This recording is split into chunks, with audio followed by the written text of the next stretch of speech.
আলাইকুম। আজকে আমার আম্মু বানিয়েছে দারুণ মজার গরুর মাংস দিয়ে নুডলস। চলুন দেখে নেওয়া যাক। প্রথমে গরুর মাংস ভালোভাবে ধুয়ে আদা, রসুন, পেঁয়াজ, মরিচ ও মশলার সাথে রান্না করে নেওয়া হয়েছে। এদিকে নুডলস সেদ্ধ করে আলাদা করে রাখা হয়েছে।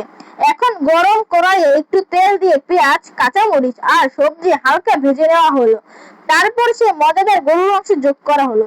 তারপর সেদ্ধ করা নুডলস দিয়ে সবকিছু ভালোভাবে মিশিয়ে নেওয়া হলো। আহা, রান্নাঘর জুড়ে এমন ঘ্রাণ ছড়িয়েছে যে আমি দুবার এসে জিজ্ঞেস করেছি, আম্মু রান্না শেষ হয়েছে নাকি, একটু টেস্ট করে দেখি।